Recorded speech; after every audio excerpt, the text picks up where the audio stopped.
السلام علیکم رحمۃ اللہ، کیسے ہیں آپ؟ امید کرتی ہوں آپ خیریت سے ہوں گے۔ آج ہم سورہ ابراہیم پارہ نمبر 13 کا رکوع نمبر 15 پڑھیں گے انشاءاللہ تعالی۔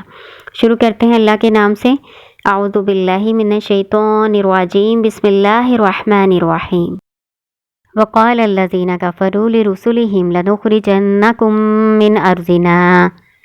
وقال الذین کفروا، اور کہا لوگوں نے جنہوں نے کفر کیا تھا، لرسولہم اپنے رسولوں سے، لنخرجنکم ضرور ہم نکال دیں گے تم کو، من ارضنا اپنی زمین سے، او یا لتعودن فی ملتنا تم ضرور لوٹ آؤ گے ہمارے دین میں۔ فاوحی الیہم ربہم، پس وحی کی ان کی طرف ان کے رب نے، لنہلکن الظالمین ضرور ہم ہلاک کر دیں گے ظالموں کو، وَلَنُسْكِنَنَّكُمُ الْأَرْضَ مِن بَعْدِهِمْ، اور ضرور ہم آباد کریں گے، ہم بسائیں گے تمہیں زمین میں ان کے بعد۔ ذَلِكَ لِمَنْ خَافَ مَقَامِي وَخَافَ وَعِيدِ، یہ اس کے لیے جو ڈرا میرے سامنے کھڑا ہونے سے اور ڈرا میری دھمکی سے۔ اللہ تعالیٰ اس میں کہہ رہے ہیں کہ پہلے جو کافر تھے انہوں نے اپنے رسولوں کو یہ کہا کہ ہم تمہیں اپنے علاقے سے، اپنے شہر سے ضرور نکال دیں گے یا تمہیں بھی اپنے دین میں کر لیں گے۔ تو اللہ تعالیٰ نے اپنے رسولوں کی طرف یہ وحی کی کہ اللہ تعالیٰ ان ظالموں کو ضرور ہلاک کر دیں گے، یعنی ان کو عذاب کے ذریعے سے ہلاک کر دیا جائے گا اور ان کی سرزمین میں تمہیں آباد کیا جائے گا۔ اور یہ وعدہ اللہ تعالیٰ کہہ رہے ہیں اس کے لیے ہے، ان مومنین کے لیے ہے جو اللہ کے سامنے کھڑے ہونے سے ڈرا اور اللہ کی دھمکی سے ڈرا، پھر اس کو عذاب سے محفوظ رکھا جائے گا اور اس کو زمین کی بادشاہت عطا فرمائی جائے گی۔ یہ زمین کون سی ہے؟ زمین سے مراد دنیا کی بادشاہت بھی ہو سکتی ہے، اور جنت تو خالص متقین کے لیے ہے۔ سورۃ رحمان میں آپ پڑھتے ہیں کہ جو اللہ کے سامنے کھڑے ہونے سے ڈر گیا تو اس کے لیے 2 جنتیں ہیں، یعنی اللہ کی طرف سے اس کو پھر 2 جنتیں انعام میں ملے گی۔ تو زمین سے مراد جنت بھی ہو سکتی ہے اور زمین سے مراد دنیا کی بادشاہت بھی ہو سکتی ہے۔ جیسے کہ ہم جانتے ہیں کہ بنی اسرائیل کو اللہ تعالیٰ نے فرعون سے نجات دی، فرعونیوں کو اللہ تعالیٰ نے غرق کر دیا اور زمین کی بادشاہت و خلافت ان کو بخشی۔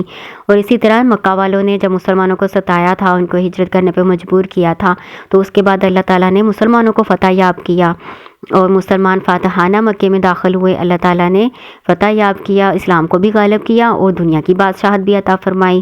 تو اس سے دونوں معنی ہو سکتے ہیں، دنیا کی بادشاہت بھی اور آخرت تو یقیناً ہے ہی متقین کے لیے۔ وَاسْتَفْتَحُوا وَخَابَ كُلُّ جَبَّارٍ عَنِيدٍ، اور انہوں نے فتح مانگی اور نامراد ہوا ہر سرکش دشمنی رکھنے والا۔ انہوں نے فتح مانگی، اس کا فاعل مومن بھی ہو سکتا ہے، مشرکین بھی ہو سکتے ہیں۔ غزوہ بدر میں جب ابو جہل اپنا لشکر لے کے نکلا تھا نا، تو اس نے اس طرح کی دعا کی تھی کہ اے اللہ، ہم میں سے جو تیرا بڑا نافرمان ہے اور قاطع رحم ہے، کل تو اسے ہلاک کر دے۔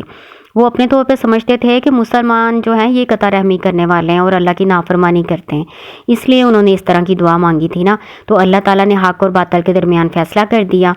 تو یہاں اس سے مراد کافر بھی ہو سکتے ہیں جو اللہ تعالیٰ سے اس طرح کی دعائیں مانگتے ہیں، اور اس سے فتح مانگنے والوں سے مراد مومن بھی ہو سکتے ہیں، جیسے کہ مسلمان بھی اللہ تعالیٰ سے دعائیں کرتے تھے۔ غزوہ احد ہوا ہے، غزوہ بدر ہوا ہے، تو اس میں مسلمانوں کی دعائیں آپ نے پڑھی ہیں، تو مومن بھی اللہ تعالیٰ سے دعائیں کرتے رہے ہیں فتح کی۔ مومن بھی مراد ہو سکتے ہیں اور کافر بھی مراد ہو سکتے ہیں۔ من ورائہ جہنم ویسقی من ماء صدید، من ورائہ اس کے بعد، جہنم ہے، ویسقی وہ پلائے جائیں گے، من ماء پانی، صدید کا۔ صدید کیا ہوتا ہے؟ صدید پیپ والا پانی ہوتا ہے جو جہنمیوں کے زخموں سے نکلے گا، ان کے گوشت سے نکلے گا۔ احادیث میں اس کو اسارۃ اہل النار کہا گیا ہے، یعنی جہنمیوں کے جسم سے نچوڑا ہوا۔ احادیث میں بتایا گیا ہے کہ یہ اتنا گرم اور کھولتا ہوا ہوگا کہ ان کے منہ کے قریب پہنچتے ہی ان کے چہرے کی کھالیں جھلس کے گر پڑیں گی۔ یتجرعہ ولا یکاد یصیبہ ویأتیہ الموت من کل مکان وما هو بمیت ومن ورائہ عذاب غلیظ، وہ گھونٹ گھونٹ پیے گا اس کو مگر نہ گلے سے اتار سکے گا اس کو، اور آئے گی اس پر موت ہر جگہ سے اور نہیں وہ مرے گا۔ وَمِن وَرَائِهِ، اور اس کے آگے، عذاب غلیظ، سخت عذاب ہے۔ وہ ماء صدید جس کا ذکر پہلے کیا گیا نا، پیپ والا پانی، اس کو وہ پینے کی کوشش کرے گا نہایت پیاس کی وجہ سے، لیکن اس کو پی نہیں سکے گا کیونکہ وہ نہایت بد ذائقہ اور بدبودار ہوگا، تو اس کو نہیں وہ پی سکے گا، گلے سے نیچے نہیں اتار سکے گا، اور اس پر ایسے ایسے عذاب ہوں گے سخت کہ اس سے موت آ جائے، لیکن اس کو موت نہیں وہاں آئے گی، اور اس کے بعد سخت عذاب میں پھر اس کو لوٹا دیا جائے گا۔ مثل الذین کفروا بربہم اعمالهم کرماد اشتدت بہ الريح فی یوم عاصف۔ مثل الذین کفروا بربہم، مثال ان لوگوں کی جنہوں نے کفر کیا اپنے رب کے ساتھ، اعمالهم، اعمال ان کے کرماد اشتدت بہ الريح فی یوم عاصف، جیسا کہ مثال راکھ کی تیز ہوا چلی، فی یوم عاصف، آندھی والے دن، لا یقدرون مما کسبوا علی شیء، نہیں وہ قدرت رکھتے اس میں سے جو انہوں نے کمایا کچھ بھی، ذالک هو الضلال البعید، یہی گمراہی ہے دور کی۔ اللہ تعالیٰ کافروں کی مثال دے رہے ہیں کہ کافروں کے جو اعمال ہیں، نیک اعمال، اس کی مثال ایسے ہی ہے جیسے آندھی والے دن تیز ہوا چلے اور راکھ کو اڑا لے جائے۔ تو اسی طرح کافروں کے اعمال بھی کوئی عمل کا اجر نہیں رکھیں گے، انہیں کوئی ثواب نہیں ملے گا، ان کے سارے اعمال، نیک اعمال جو ہیں وہ ضائع ہو جائیں گے، کیونکہ ان کے اعمال کے ساتھ ایمان کی شرط نہیں ہے۔ دو شرطیں ہونا ضروری ہے نا، ایک ایمان ہو مکمل اور ساتھ نیک عمل کیے ہوں، تو یہ دو شرطیں ان کی پوری نہیں ہوں گی، ان کے پاس ایمان نہیں ہے تو اس کے سارے نیک اعمال جو ہے نا وہ ضائع ہو جائیں گے۔ علم تارا، کیا نہیں آپ نے دیکھا، ان اللہ خلق السماوات والارض بالحق، کہ بے شک اللہ تعالیٰ نے پیدا کیا آسمانوں اور زمین کو ساتھ حق کے۔ حق کے ساتھ پیدا کرنا کیا ہوتا ہے کہ اللہ تعالیٰ نے بیکار پیدا نہیں کیا زمین و آسمان کو، اس کو کسی مقصد کے تحت بنایا۔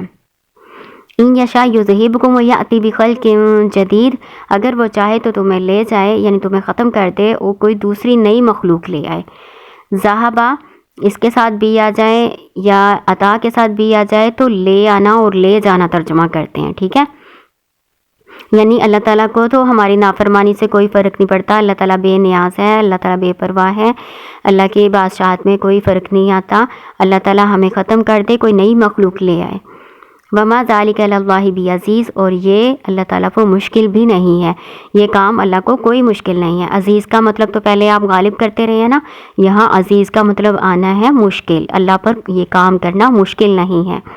وبرزوا للہ جمیعا فقال الضعفاء للذین استکبروا، وبرزوا، اور وہ ظاہر ہوں گے، سامنے ہوں گے، للہ اللہ کے لیے، جمیعا سارے کے سارے، فقال الضعفاء پس کہیں گے کمزور لوگ، للذین استکبروا ان لوگوں سے جو بڑے بنے ہوئے تھے، تکبر جنہوں نے تکبر کیا تھا، یعنی جو بڑے بنے ہوئے تھے، لوگوں کو اپنے پیچھے لگاتے تھے، گمراہ کرتے تھے وہ لوگ، انا کنا لکم تبعا فهل انتم مغنون عنا من عذاب اللہ من شیء، انا کنہ بے شک ہم تھے، لکم تمہارے، تابعان پیروی کرتے، فحل انتم مغنون کیا تم کام آ سکتے ہو یا دور کر سکتے ہو، انا ہم سے، من عذاب اللہ اللہ کے عذاب میں سے، من شیء کچھ بھی۔ غنی کیا ہوتا ہے؟ غنی کو ہم پہلے بھی ڈسکس کر چکے ہیں، غنی ایسی مالداری یا ایسی آپ کے پاس چیز ہونا جو دوسروں سے یا دوسروں کے مال سے آپ کو بے نیاز کر دے، یعنی آپ کے کام آ جائے کچھ، تو یہاں پہ غنی کا مطلب کام آنا ہے یا اللہ کے عذاب کو دور کرنا ہے۔ تم اللہ کے عذاب کو ہم سے دور کرنے میں کچھ کام آ سکتے ہو یا اللہ کے عذاب کو ہم سے کچھ دور کر سکتے ہو؟ جیسے کمزور لوگ بڑوں کے پاس جاتے تھے جو بڑے بنے ہوتے تھے، یا وہ سردار ہو سکتے ہیں یا وہ دین کے ظاہری طور پر ٹھیکیدار ہو سکتے ہیں جو لوگوں کو غلط دین کی باتیں بتاتے ہیں، لوگوں کو گمراہ کرتے، جیسے پیر بنے ہوتے ہیں نقلی، یہ لوگوں کو اپنے پیچھے لگا کے غلط باتیں بتا کے دین کو غلط انداز میں پیش کر کے تو لوگوں کو گمراہ کرنے کا باعث ہوتے ہیں، یا بڑے سردار یا امیر لوگ بھی ہو سکتے ہیں جو لوگوں کو اپنے پیچھے لگا کے گمراہ کرنے کا باعث ہوتے ہیں۔ تو کمزور لوگ جو غریب لوگ ان کے پیچھے لگے ہوتے ہیں نا، یا عوام ہوتی ہے جس کو سمجھ نہیں ہوتی وہ ان کے پیچھے لگے ہوتے ہیں، گمراہ ہوتے ہیں، تو وہ اس طرح کی ان کو باتیں کہیں گے کہ دنیا میں ہم تمہارے پیچھے لگے ہوئے تھے تو آج تم اللہ کا عذاب ہم سے کچھ دور کر سکتے ہو؟ قالوا لو ہدانا اللہ لہدیناکم، تو کہیں گے وہ جو بڑے بنے ہوئے تھے نا وہ ان کو جواب دیں گے لو ہدانا اللہ، اگر ہمیں ہدایت دیتا اللہ لہدیناکم تو ہم ضرور تمہیں بھی ہدایت دیتے، سواء علینا برابر ہے ہم پر، اجزعنا ہم جزا فضا کریں یعنی روئے پیٹیں، ام صبرنا یا ہم صبر کریں، ما لنا من محیص نہیں ہمارے لیے کوئی بھاگنے کی جگہ، کوئی چھٹکارے کی جگہ۔ یہ جہنمیوں کی آپس میں کی جانے والی گفتگو ہے، جو وہ اللہ کے بارگاہ میں روئیں گے، گڑ گڑائیں گے، لیکن اس کا ان کو کوئی فائدہ نہیں ہوگا۔ تو اس وقت وہ کہیں گے کہ ہم صبر کریں یا جزا فضا کریں، ہمارے لیے اب چھٹکارے کی کوئی صورت نہیں ہے۔ یہ جہنمیوں کی گفتگو ہے جو برحق ہے، جو وہ ایک دوسرے سے جھگڑیں گے اور ایک دوسرے پر الزام لگائیں گے۔ سورہ مومن، سورہ اعراف اور سورہ احزاب وغیرہ میں بھی اس کا ذکر کیا گیا ہے۔